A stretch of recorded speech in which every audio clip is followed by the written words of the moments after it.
Debemos recordar que nos hemos iniciado el estudio de las cartas de Pablo a los Corintios y pues la semana pasada dimos un entremés, así por decirlo, de todo lo que implicó para que esta carta se escribiera, las motivaciones, las razones por las cuales y algo de la cultura del momento para que esta carta fuese escrita. Y empezamos con los versículos 1 y 2, pero quedamos en una parte del versículo 2 de la cual vamos a retomar el día de hoy. Vamos entonces a leer nuevamente los versículos 1, 2 y 3 del capítulo 1 de la primera carta a los Corintios. ¿Estamos? Muy bien, lean conmigo. Pablo, llamado a ser apóstol de Jesucristo por la voluntad de Dios, y el hermano Sóstenes, a la iglesia de Dios que está en Corinto, a los santificados en Cristo Jesús, llamados a ser santos, con todos los que en cualquier lugar invocan el nombre de nuestro Señor Jesucristo, Señor de ellos y nuestro. Gracia y paz a vosotros de Dios nuestro Padre y del Señor Jesucristo. Vamos ahora. Amado Señor, te damos infinitas gracias en esta mañana, porque una vez más nos das el privilegio de poder estar reunidos como iglesia y seguir el estudio de esta carta primera de los Corintios, en la cual queremos ser edificados, en la cual queremos ser formados, Señor, de tal manera que nuestro espíritu crezca en humildad, en compromiso y sobre todo en hacer las cosas como tú quieres que se hagan. Rogamos para que hables a nosotros en esta mañana y permitas que podamos disfrutar de tu palabra juntos y en armonía. Lo rogamos en Cristo Jesús. Amén. Muy bien, hermanos. Lo primero que debemos recordar es que el capítulo 2 tiene unas divisiones en las cuales pues nosotros hicimos énfasis en la primera, que era a los santificados en Cristo Jesús, llamados a ser santos. Debemos recordar que si bien es cierto, el Señor Jesucristo nos llama y nos santifica con su sacrificio perfecto en la cruz, también hay un llamamiento hacia nosotros para ser santos. ¿Sí? Y esa es la lucha en la cual nos enfrentamos directamente con nuestra carne. El Espíritu de Dios que mora en nuestro espíritu choca de frente contra nuestra propia carne, buscando la manera de que usted y yo podamos ser santificados aquí en esta tierra.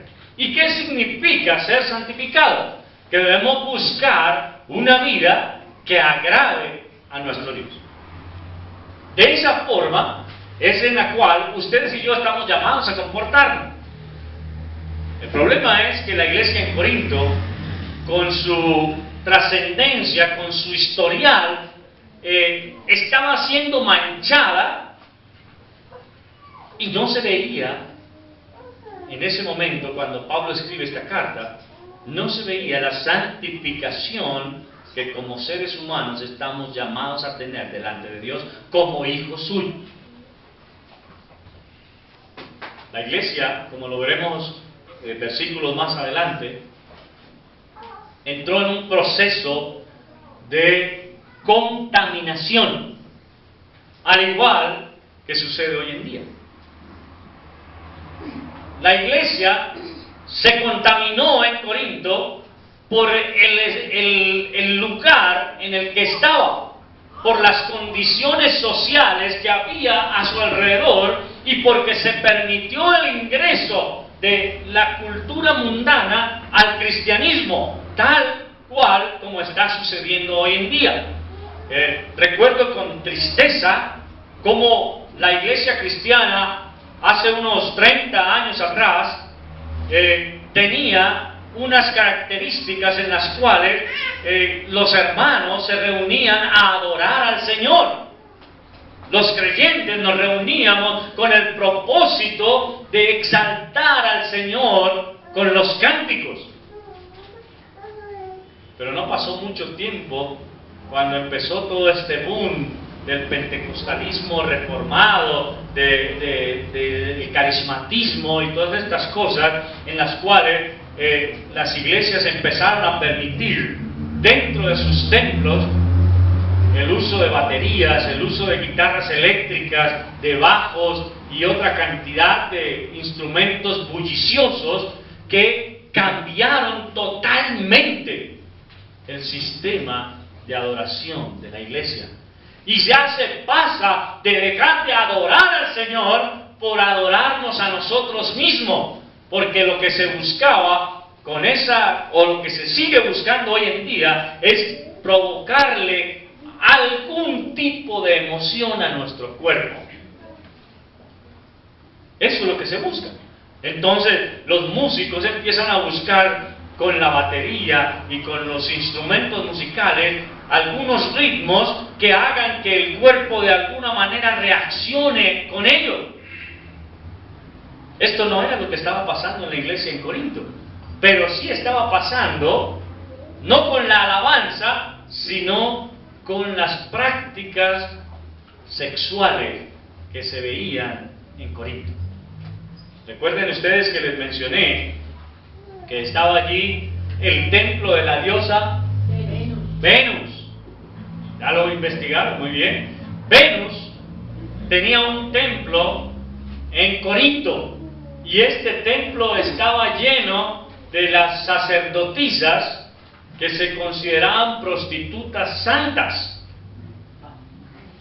para lo cual muchas personas venían de otras ciudades, de otros lugares del mundo, y llegaban al templo de la diosa Venus para ser santificados por medio de una relación sexual con una de las prostitutas santas.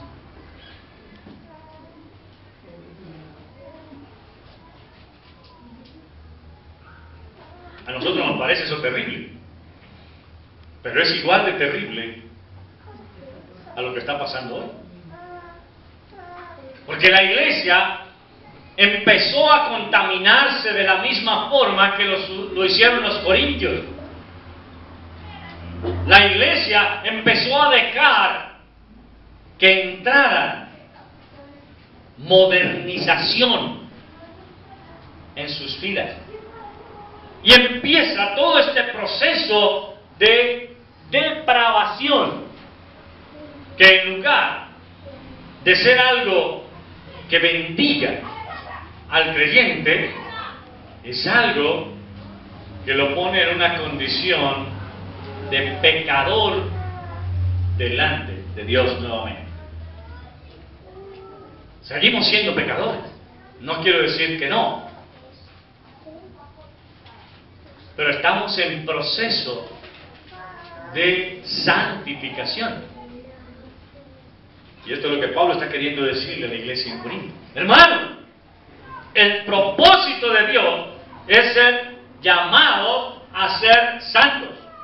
Ustedes y yo necesitamos propender cada día por irnos alejando cada vez más de las prácticas mundanas, de tal forma que podamos alcanzar algún día un nivel de santidad que nos permita tener una mejor relación con Dios. Hermano, déjeme decirle algo muy importante, algo que daña nuestra capacidad de relacionarnos con Dios, es el pecado. Lo daña completamente. Entre más metidos estamos en las condiciones pecaminosas, más lejos estamos de Dios. Y somos creyentes. Los corintios eran creyentes. Recuerden que Pablo está escribiendo a una iglesia y les está diciendo: hermanos, recuerden que el Señor los llamó y los santificó, pero ustedes también fueron llamados a vivir santamente. El problema es que tal vez nosotros no hemos logrado entender qué significa vivir santamente. No hemos logrado. ¿Y sabe por qué? Porque no estamos considerando que nuestras actuaciones ofendan a Dios. No lo consideramos. Pensamos que es normal, que todo el mundo lo hace y que como todo el mundo lo hace, yo también.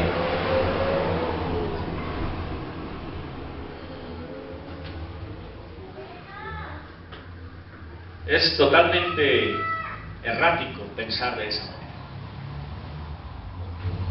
Y eso solamente se da cuando se llega a ese punto de tener entenebrecido el pensamiento. No quiere decir que usted ande en oscuridad, pero sí que ha permitido que su luz,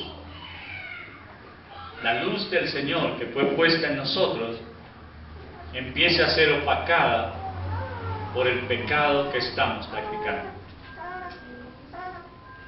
Y esto es supremamente peligroso para nosotros. Hermano, yo puedo cubrir esta luz y dejarla prendida.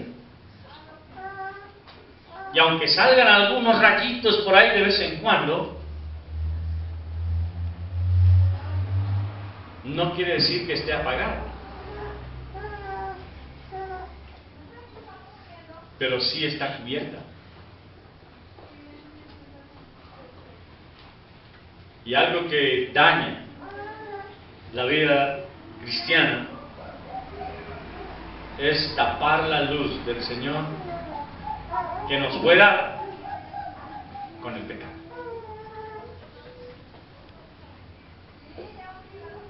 Y daña completamente nuestra vida.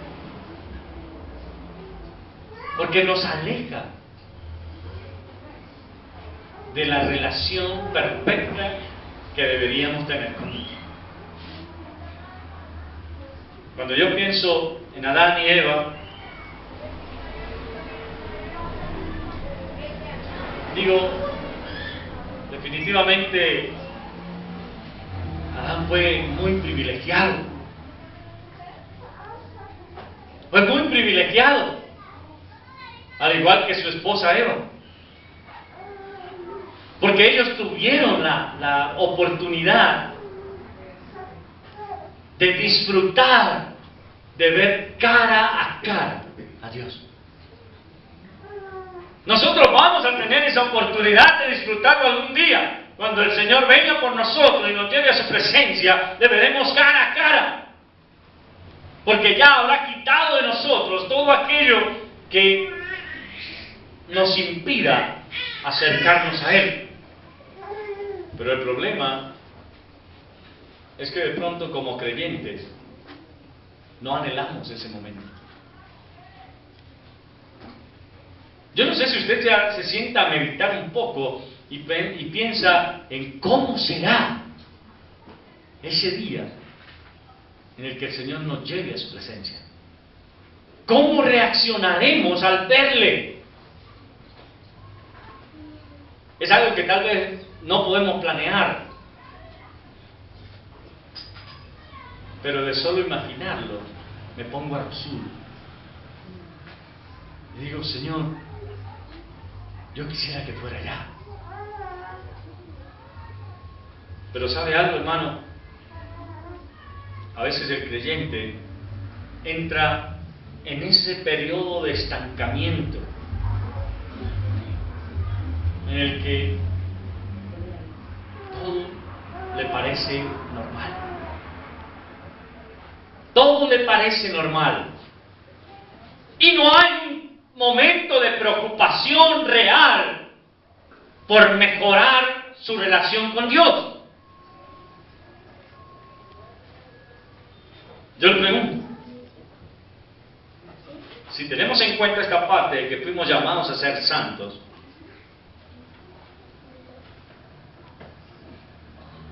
¿qué hicimos esta semana para buscar esa santificación? ¿Qué hizo usted esta semana para acercarse un poco más a esa santificación que Dios quiere de nosotros? ¿Hizo algo o no hizo nada?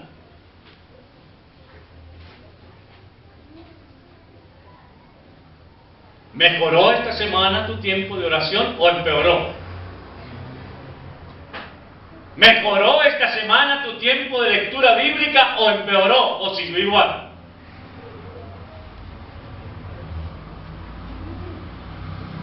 Porque es probable, hermano, que hayamos llegado a ese punto de estancamiento, y yo no sé si usted ha tenido la oportunidad, que espero no la tenga nunca,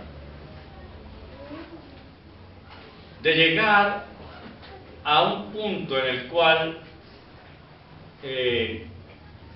cae al agua y ni se hunde ni sale.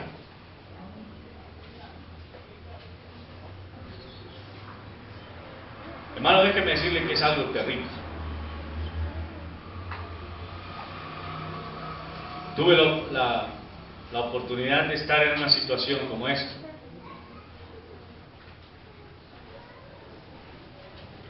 Caí me tiré a una piscina muy honda, no sabía nadar bien, y llegó un momento en el que las fuerzas faltaron,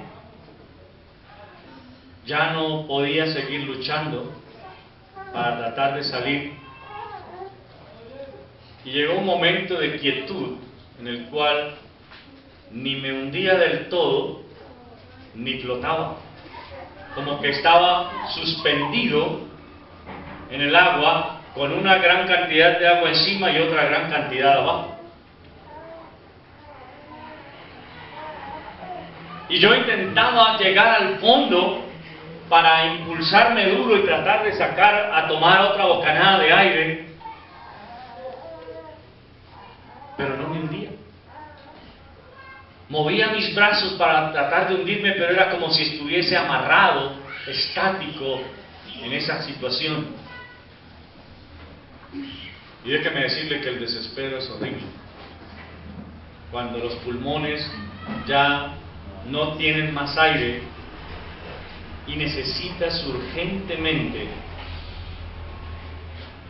respirar. Y lo que empieza a entrar por tu nariz es agua. Es algo que no le deseo a nadie. Pero cuando me sentí totalmente perdido en esa situación y pensé que era mi último momento, alguien tomó mi brazo y me sacó.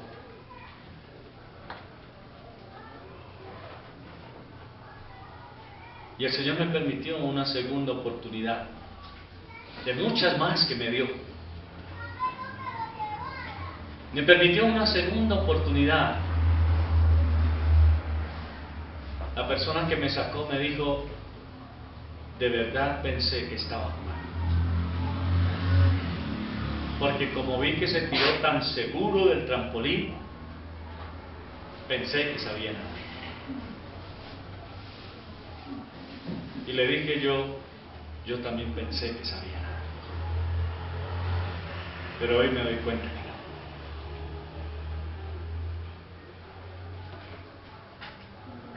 Hermano, ¿por qué le cuento eso? Porque es probable que nos encontremos en esa condición espiritual, que ni nos hemos hundido del todo, ni estamos flotando del todo, sino que estamos en un punto de estancamiento que es para nosotros supremamente peligroso.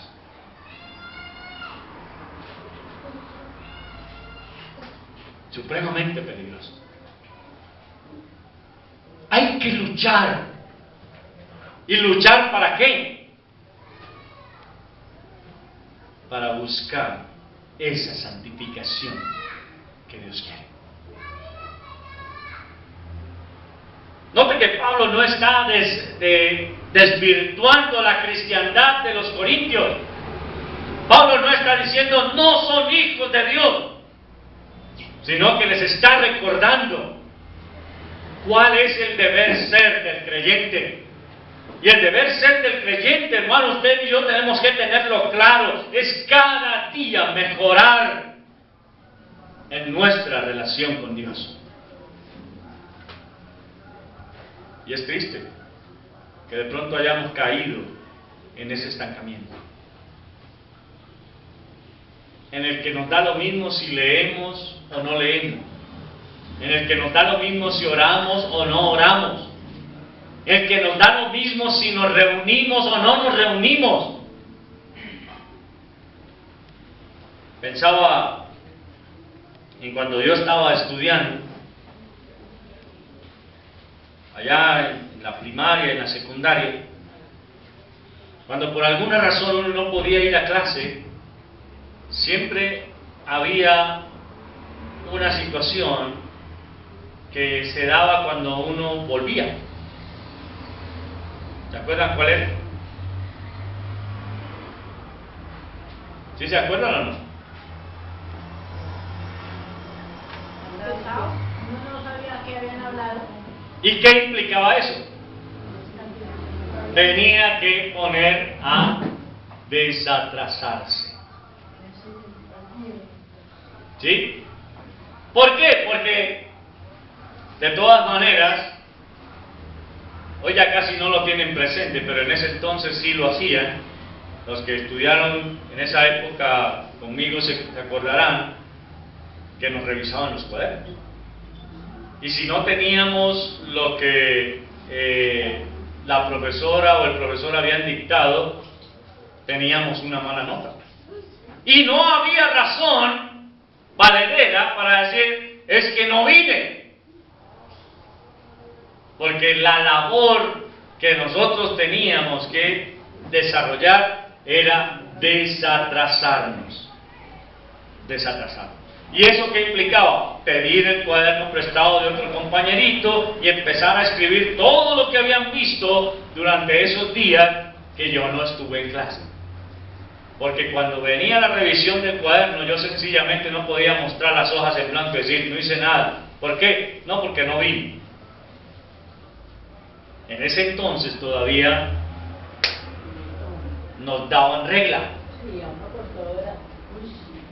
Todavía el profesor tenía la autonomía de cuando usted no se desatrasaba, inmediatamente sacar su regla de madera gruesa y larga, extender nuestra mano y darnos cuantos reglazos él considerara necesarios. Pero ahí sí estudiaba uno, ahí sí estaba uno. ¿Sí? Y lo hacíamos. Por miedo al reglazo, por miedo también a que la nota que nos mandaran a la casa, cuando papá y mamá se sentaban, o por lo menos uno de ellos se sentaba a mirar los cuadernos y encontraba esas notas que deberían ser firmadas por ellos, teníamos que soportar otra fuetera. En el colegio nos habían dado en las manos y en la casa nos daban donde cayera y con lo que encontraran. ¿Se acuerdan de eso? Pero lo hacíamos. Lo hacíamos. El problema es que en la vida cristiana nos relajamos.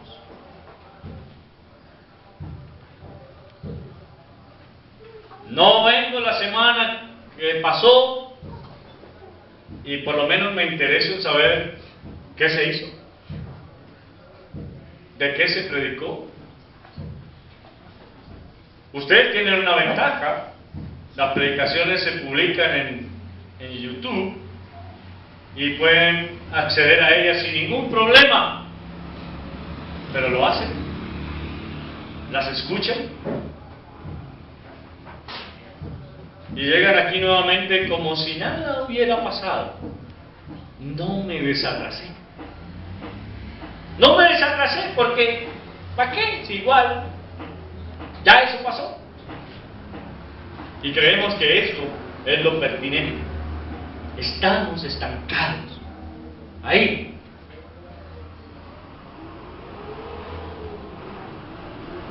Hermano, no debemos dejar pasar por alto, en ninguna manera, el hecho de que Dios quiere nuestra santificación.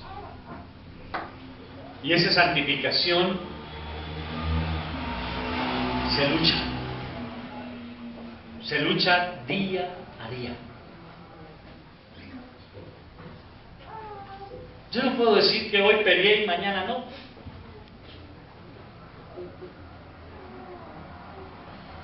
Yo no puedo decir, no, voy a dejar de luchar unos 3 o 4 meses, o unos 2 años y después regreso a luchar.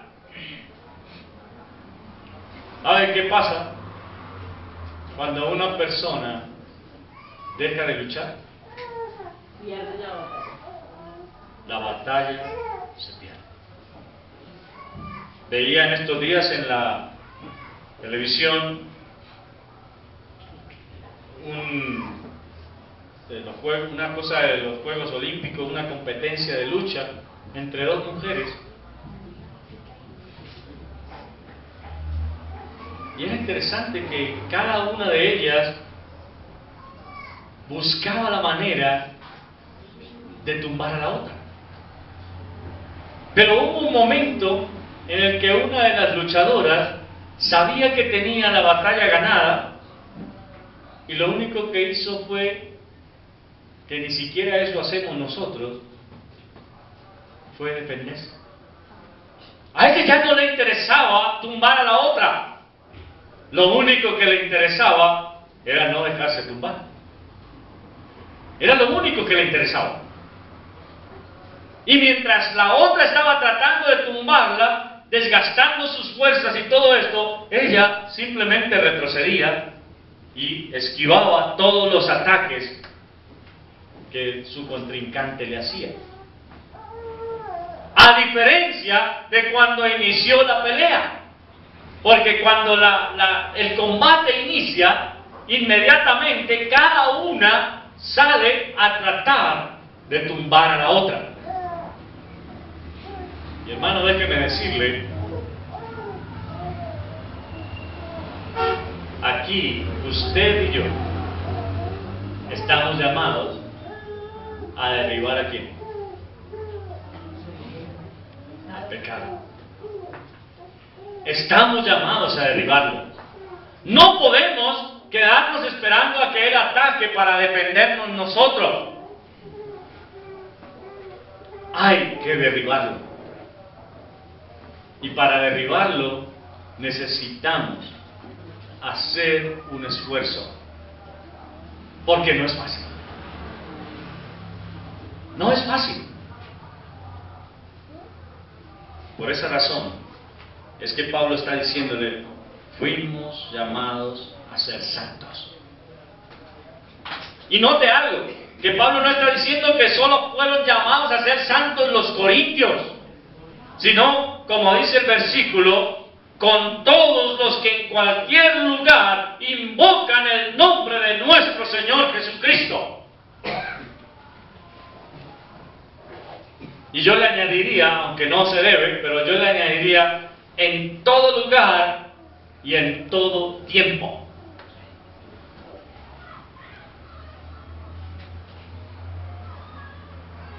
Porque no era solamente para los corintios. Nosotros estamos incluidos ahí. Nosotros invocamos el nombre del Señor. Y por esa razón necesitamos empezar a luchar porque esa santificación sea real en nosotros. Sea real. El problema es ¿con qué armas luchamos? ¿Con qué armas?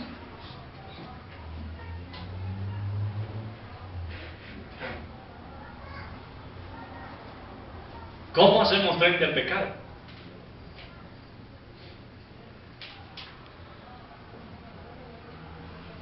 La palabra del Señor dice que las armas de nuestra milicia no son físicas, sino son espirituales. ¿Y cuáles son esas armas espirituales que tenemos?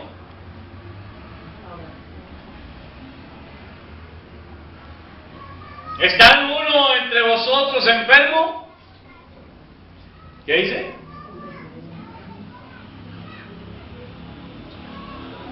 Llame a los ancianos de la iglesia y hagan oración por él.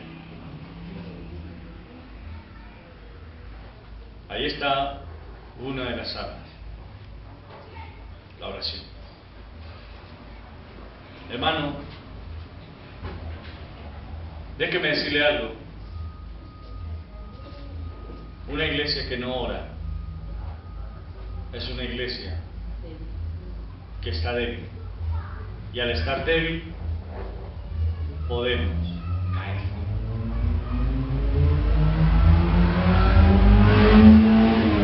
Por eso es que la palabra del Señor dice: el espíritu a la verdad está dispuesto, pero la carne es débil.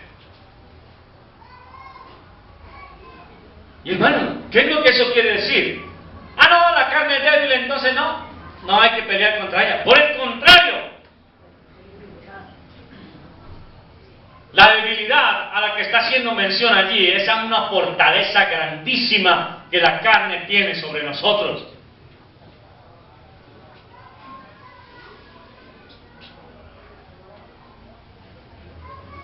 Es por esa razón que no hemos logrado llegar al punto de santificación que Dios quiere en nosotros. Y no porque no lo sepamos, porque hemos leído las Escrituras muchas veces, hemos estado durante años estudiándolas, pero hemos llegado a ese punto de estancamiento peligroso para nosotros. Y lo que la palabra del Señor nos quiere hacer ver es: ¿qué se necesita para que algo deje de estar estancado?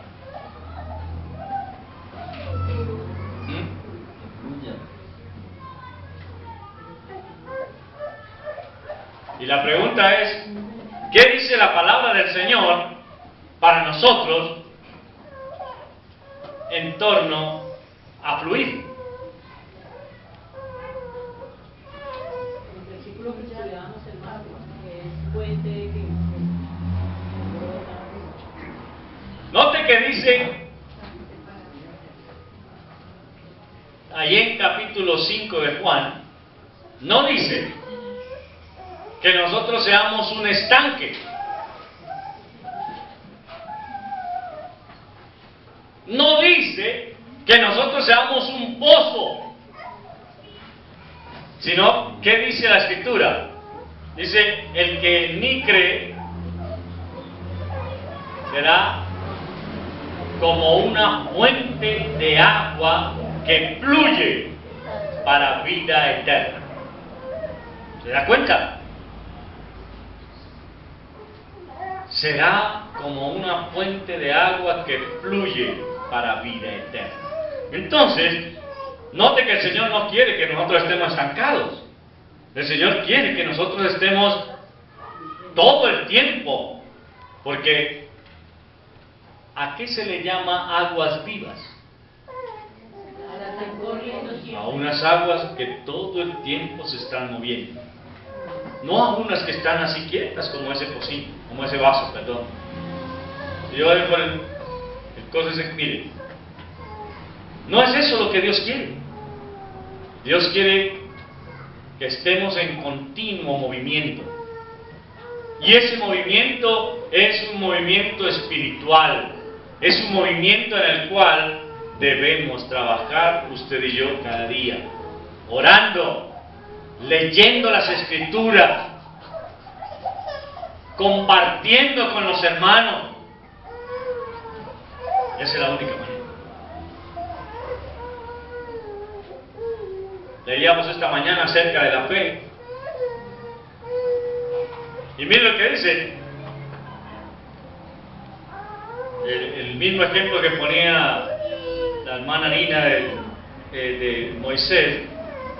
Por la fe Moisés prefirió enfrentar la ira del rey y prefirió dejar de llamarse hijo de la hija de Faraón, porque se sostuvo como viendo al invisible. Por la fe Abraham no se quedó ahí quieto esperando a ver cuál era la tierra que Dios le iba a decir que fuera, sino que cuando el Señor le dijo, ven, él fue. Y no sabía por dónde iba. Él no sabía. Pero el Señor le hace ver, no te afanes, porque lo que tengo para ti es mucho mejor que lo que tienes acá. Y eso hizo que Abraham obrara en fe y se fue. Hermano, la pregunta es, ¿qué esperamos nosotros para obrar en fe? ¿Qué esperamos? Sí, de pronto después usted me puede decir, pastor, yo tengo fe, yo sé que el Señor va a venir pronto. Pero ¿se muestra esa fe en tu vida realmente? Otros pueden ver la santidad del Señor en ti. Otros pueden ver que eres una persona transformada realmente por la obra maravillosa del Señor. ¿O no se nota? Porque eso es lo que nos tiene que preocupar. Recuerde que esto es para nosotros, porque Pablo no está dejando de lado, sino que dice, todos aquellos que en cualquier parte y en cualquier lugar y en cualquier tiempo invocan el nombre del Señor. Así que usted y yo no estamos exentos de eso. Estamos llamados a ser santos, a vivir una vida de santidad. Y lo que nos tenemos que preguntar es, ¿lo estamos haciendo? ¿Lo estamos haciendo? ¿Muestra nuestra vida esa santidad que Dios quiere para nosotros? ¿Muestra nuestra vida un deseo de hacer las cosas para agradar a Dios o para agradar al mundo? Alguien me decía en estos días,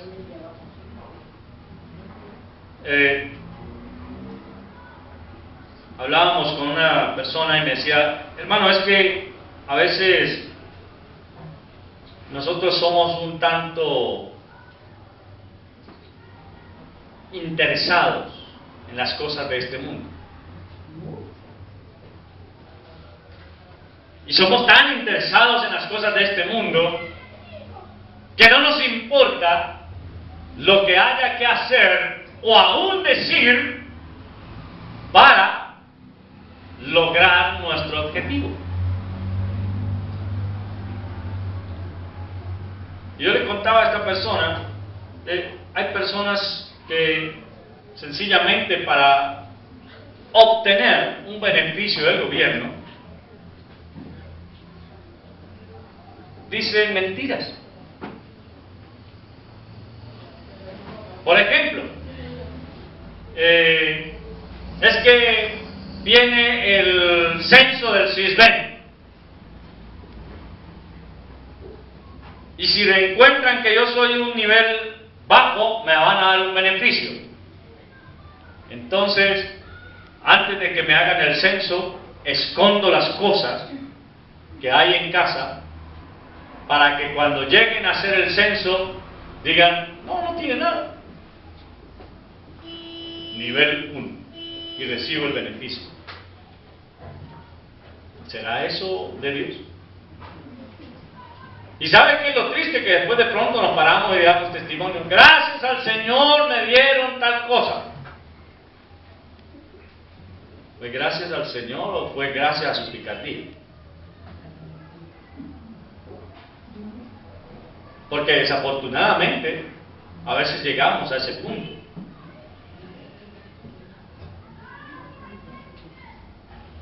O nos prestamos para que otros reciban ese beneficio de una manera indebida, diciéndole, no, pues ven y acomódese, haga aquí, diga que usted vive acá, o diga que usted...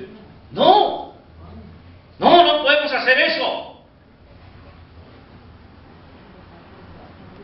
Y le contaba a esta persona el caso de una chica que vivió en casa con nosotros, ayudándonos durante un tiempo. Decía, mire, cuando ella llegó a ayudarnos, nosotros dijimos, bueno, hay que afiliar al CISBEN.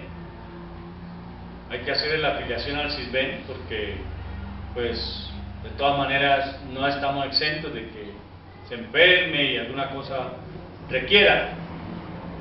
Entonces, le dijimos, vaya, haga la vuelta para que le hagan la visita. Cuando llegó el visitador del CISBEN,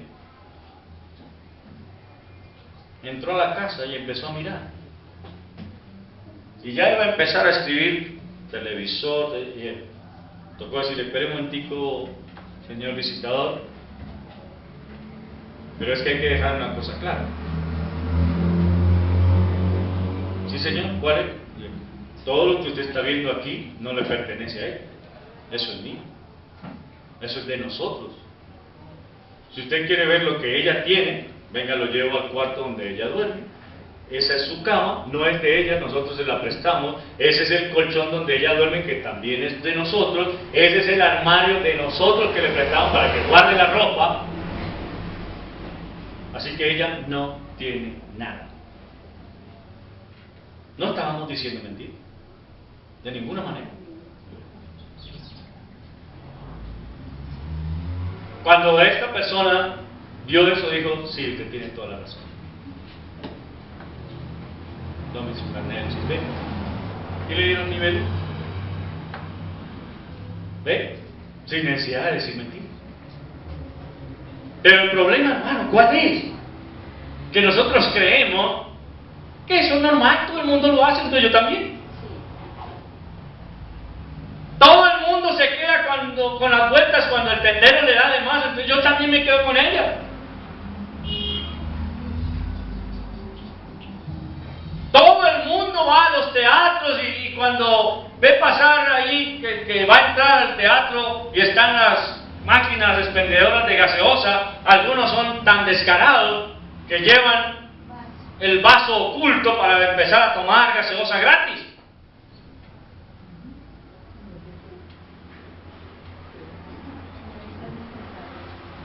Eso es del Señor.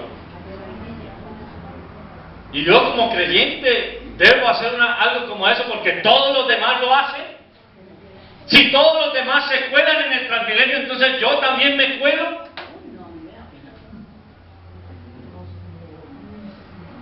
No, hermano. Nosotros necesitamos ser diferentes.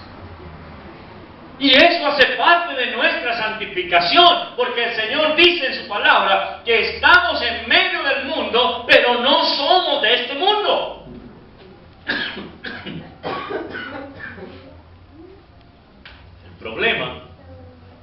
es que hemos llegado a ese punto de estancamiento. Como que hay que decir una mentirita, se dice la mentirita. Hay que tomar algo que no es suyo, se toma lo que no es mío. Cuando usted toma algo que no es suyo, ¿cómo se llama?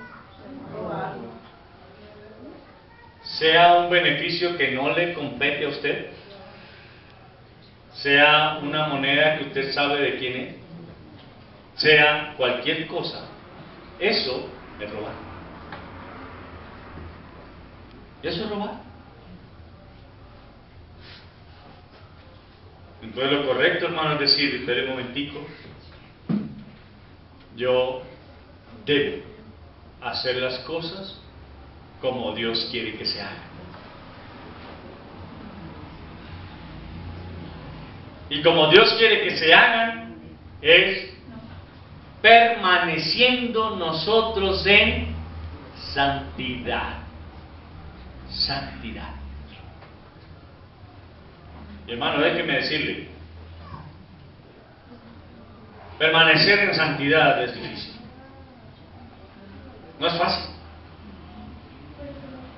No es algo que sea sencillo. ¿Y sabe por qué? Porque estamos enfrentados todo el tiempo a ver cosas que el mundo hace y de una u otra manera se nos antoja hacerlas también. Se nos antoja. Tampoco se trata de llegar al extremo,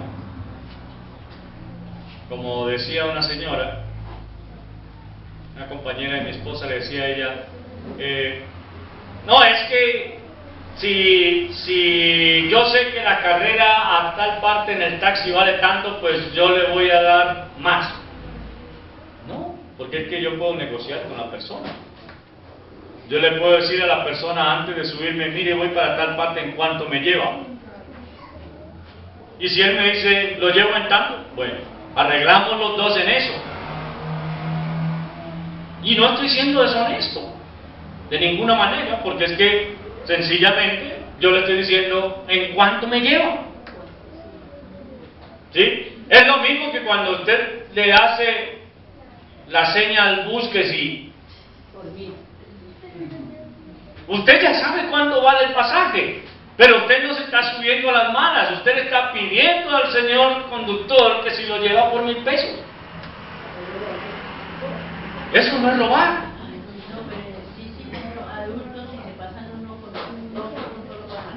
Exacto, esa ya es otra cosa. Pero entonces, son situaciones a las cuales nosotros debemos observar y poder decir, mire, cuando se hace algo, no para perjudicar al otro, sino con el consentimiento del otro,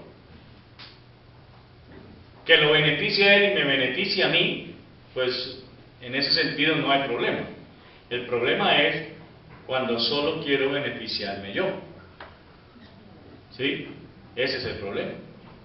Entonces, hermano, la santificación es una línea muy delgadita por la cual necesitamos andar. Ahí está.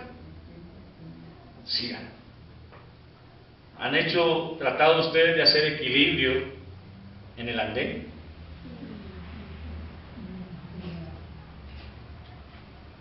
Note usted algo.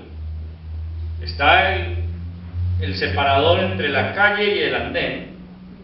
Bueno, en mi tierra, yo no sé aquí cómo le llaman, en mi tierra le llaman a eso cordón. Que es el murito que es como... Sardinel le llaman acá. Bueno, en mi tierra le llaman cordón. Y una práctica muy dada entre los jóvenes allá es esa. Vamos a hacer equilibrio en el cordón.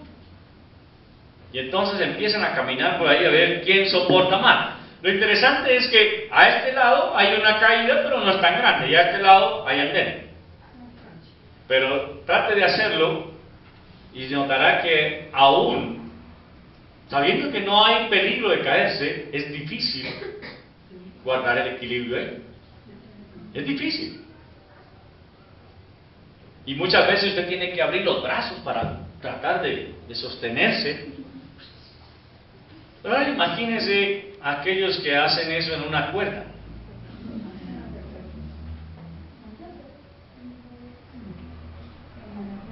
Pues hermano, ustedes y yo estamos como creyentes en la cuerda floja. Lo que Dios quiere es que andemos por esa cuerda guardando siempre el equilibrio. Pero así como lo hacemos cuando vamos por el andén, que si vemos que vamos a caer, bajamos el pie a la calle o hacia el andén y no nos caemos, creemos que pasa lo mismo en la vida cristiana. Hermano, el problema de la vida cristiana ahí es que o vamos por la línea que el Señor trazó o nos salimos de él. No hay otra razón, no hay otra forma. Y lo que Él quiere es que sigamos esa línea. Cuando estaba aprendiendo a manejar bicicleta, recuerdo que una de las recomendaciones que más me hicieron fue: no mire la llanta de adelante y el piso. Porque si usted se pone a mirar la llanta de adelante y el piso, le da mareo y se cae. Y a pesar de que a uno le dicen eso, usted se sube en la bicicleta cuando recién está aprendiendo y lo primero que hace es estar mirando el piso y la llanta. Y por eso, costalazo seguro. A cada ratico nos caemos y nos pelamos y nos raspamos y toda la cuestión, hasta que llega el momento en el que aprendemos a no estar mirando la llanta, sino a estar mirando al frente, sin dejar de ver la llanta tampoco. Y de esa manera podemos sostener el equilibrio en dos ruedas. Pero hay de los que lo hacen en una. ¿Ha intentado hacerlo alguna vez en una? Ese es más complicado todavía. Pero miren que se puede. ¿Y qué es lo que le quiero decir con esto? ¿Que aprenda a montar bicicleta? No. Que sea atento a lo que me dice. Que si el Señor estableció una línea para seguir, es porque la podemos seguir. ¿Me hago entender? Eso es lo que Él quiere.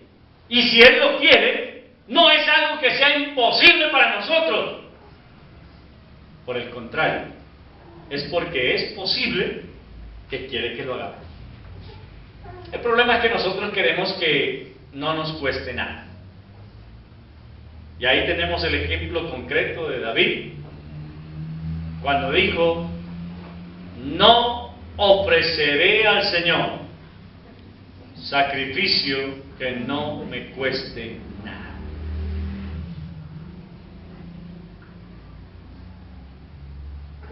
Pero pareciera que los creyentes hoy están diciendo: entre menos me cueste, mejor. Entre menos me cueste, mejor. Recuerde que cuando veíamos la vida de Job, decíamos que él presentaba todos los días, después de las festividades de sus hijos, los días que había durado la fiesta, asimismo se demoraba Job días después, ofreciendo holocaustos a Dios por cada uno de ellos: vacas, ovejas, bueyes.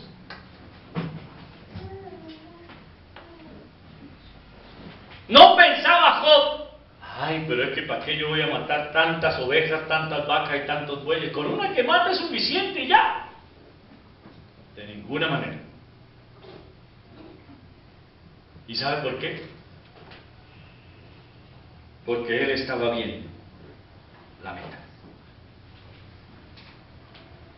Y yo te pregunto, mano, ¿tienes clara la meta? ¿Tienes clara la meta? ¿Estás mirando a ella? Y si no estás mirando a ella, ¿qué esperas para volver a poner tu mirada donde es? Acuérdese cómo lo dice Pablo: puestos los ojos en Jesús, autor y consumador de la fe. Hermano querido, usted y yo necesitamos no olvidar de ninguna manera que lo que Dios quiere para nosotros es lo mejor. No piense, porque ese tal vez es el error en el que caímos. No piense que es mejor lo que el mundo ofrece. No caiga en el error de Lot. Lot pensó que lo que le ofrecía Sodoma y Gomorra era lo mejor. Y mire cómo terminó. Pero Abraham tenía claro: Dios es mi proveedor. Y así fue.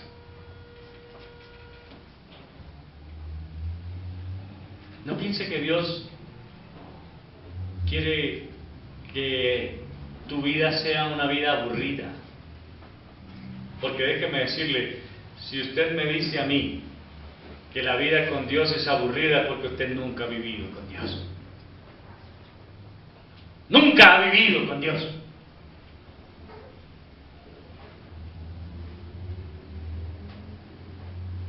Es triste escuchar a algunos cristianos que dicen: ay, pero es que uno también tiene derecho a divertirse. ¿Y acaso usted no se divierte como creyente? Yo le digo que sí. Y hartísimo. Pero no necesito hacer lo que el mundo hace para divertirme. Porque lo que ellos llaman diversión, para nosotros se llama pecado. ¿Se da cuenta? Yo me divierto sin necesidad de pecar. Y la disfruto. Disfruto la vida con el Señor. Por eso, hermano, recuerde eso. Dios nos llamó a ser santos. Dios nos llamó a ser santos. Permítame preguntarle: ¿qué estamos haciendo para esa santificación?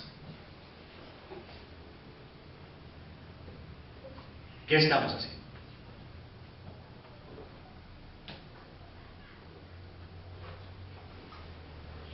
¿Estamos trabajando en ello? ¿O la estamos dejando de lado? Porque tal vez ese sea un gran inconveniente al que nos enfrentemos.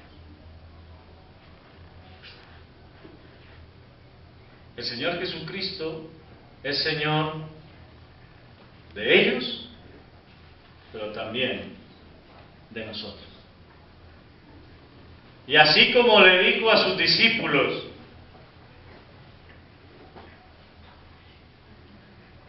mírenme, hagan lo que yo hago, vivan como yo vivo. ¿Cuál era la visión que tenía el Señor Jesucristo. ¿Cuál era el punto de enfoque que él tenía? Su Padre. Todo lo que el Hijo ve hacer al Padre, lo hace. No puede el Hijo hacer nada por sí mismo. Las palabras que yo hablo no son mías. El Padre que me envió me dice.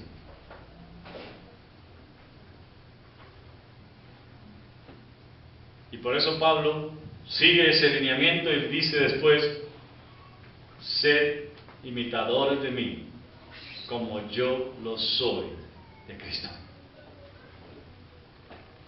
¿Se da cuenta?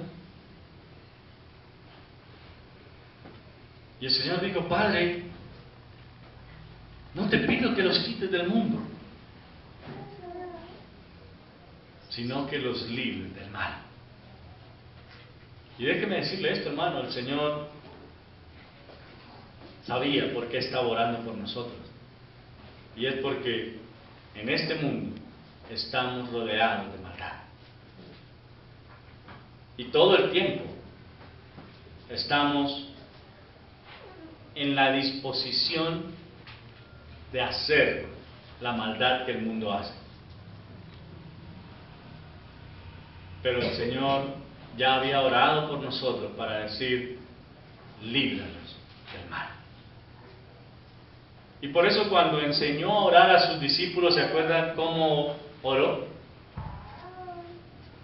¿Se acuerdan qué dijo? En la parte final de la oración.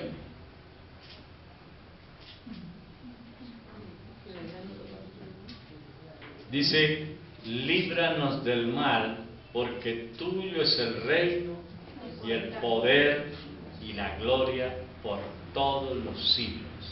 Amén. ¿Se da cuenta?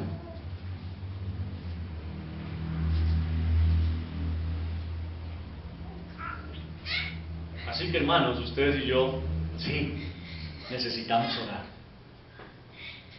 pidiéndole al Señor que hoy nos siga librando del mal.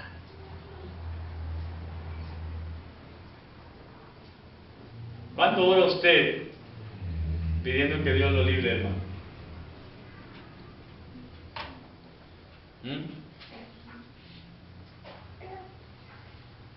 ¿Quién me dice? ¿Cuando está en tentación?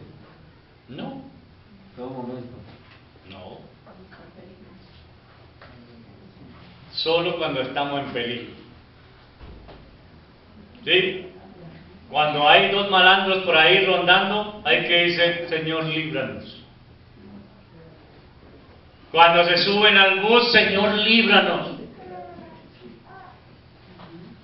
Porque pensamos que el mal es ese que se subió, o esos que están ahí atentando contra mí. Pensamos que ese es el mal. Pero cuando Él enseñó a orar: líbranos del mal, ¿se acuerda qué decía antes? No nos metas en tentación. Si unimos esas dos cosas, dice: no nos metas en tentación, líbranos del mal. ¿Qué es lo que está queriendo decir? Que la tentación nos lleva a hacer lo malo. No es la maldad la que vemos allá afuera, es el pecado el que nos hace hacer lo malo delante de Dios. Y de ese mal es del que el Señor nos está diciendo: pidan. No es del mal que nos puedan hacer los demás. No, por el contrario, dijo: no se afanen. Si a mí me persiguieron y me mataron, ¿cuánto más van a hacer con ustedes? Acuérdense que dice también: el que quiere vivir una vida santa, una vida piadosa, padecerá persecución. Todos los que quieren vivir una vida santa padecerán persecución. Porque ¿qué implica vivir una vida santa? ir en contra de lo que ellos hacen. Eso implica vivir una vida santa. Ellos dicen mentira. Nosotros, en cambio, no deberíamos. Ellos roban. En cambio, nosotros no deberíamos. ¿Se da cuenta? Solo por nombrarles otros.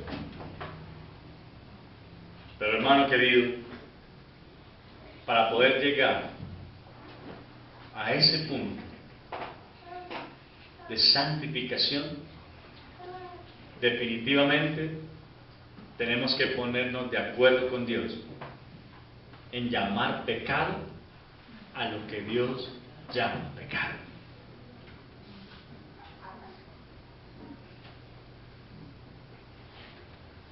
No tratando de validarlo. No tratando de validarlo. Porque es que somos expertos en eso. No, es que pobrecito, él robó porque tenía hambre. Sí, robó porque tenía hambre, pero ¿qué es eso? Robar. ¿Se justifica que robe porque tiene hambre? No, de ninguna manera.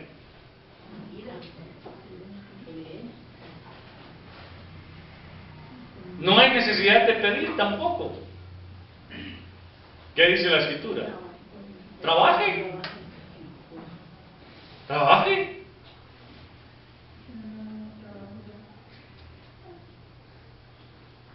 Pero nos hemos pegado al discurso que se suben a los buses a decir: yo estoy haciendo esto porque no quiero salir a robar, porque es que yo no quiero ir a la cárcel y acabo de salir de pagar tantos años por haberle pegado 50 puñaladas y un mordisco a una señora por robarle una cadena. Y nos aprendimos ese discurso, entonces creemos que, ay sí, para que no lo vuelva a hacer tenga. No, eso no es trabajar. Pero ellos le llaman a eso de subirse a pedir, trabajar. No, eso no es trabajo. Esta semana nomás nos decía un muchacho de esos que cómo teníamos el corazón de duro, que no le dejamos nada porque nadie le dio nada.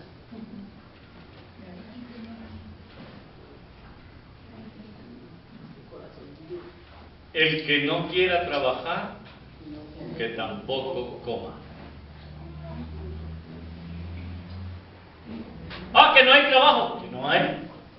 Trabajo sí hay.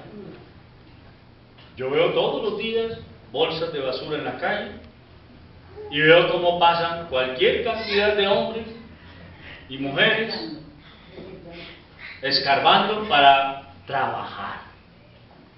Porque de ahí sacan cosas que usted y yo de pronto votamos que a ellos les sirven para llevarlas a vender. Eso es trabajo. Eso es trabajo, así que trabajo sí hay. Y no estoy hablando solamente de eso, hay mucho más que hacer. Pero es que es más fácil salir a pedir. Es más fácil. Y a eso le llaman trabajo. Entonces, hermano, recuerde esto. Fuimos llamados por Dios a ser santos. Y la santificación cuesta. Hay que trabajar en ella. Hay que lucharla. Porque dice que no tenemos lucha contra sangre y carne, sino contra principados, potestades, huestes espirituales de maldad en las regiones celestes. Así que es una lucha constante, porque también dice la palabra, vuestro adversario el diablo anda como león rugiente buscando a quien devorar. Hay que estar a la defensiva todo el tiempo.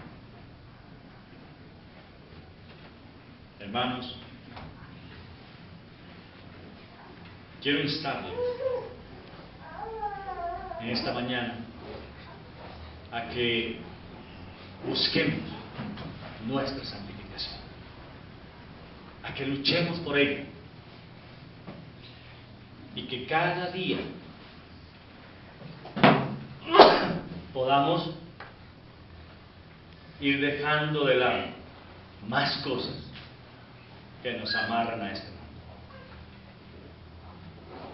Que cada día estemos mejorando la santificación que Dios quiere.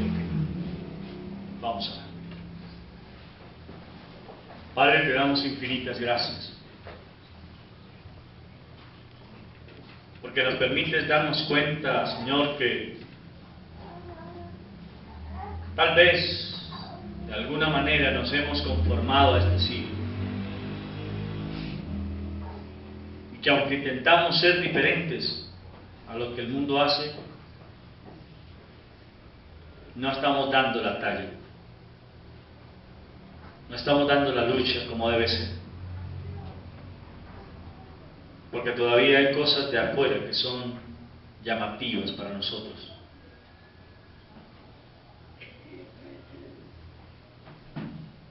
Y Señor,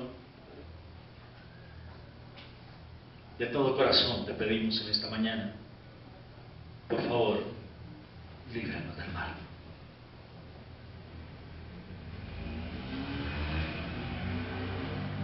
Líbranos del pecado. Líbranos de las tentaciones. Ayúdanos a tener la fuerza para enfrentarlas sin caer en ellas.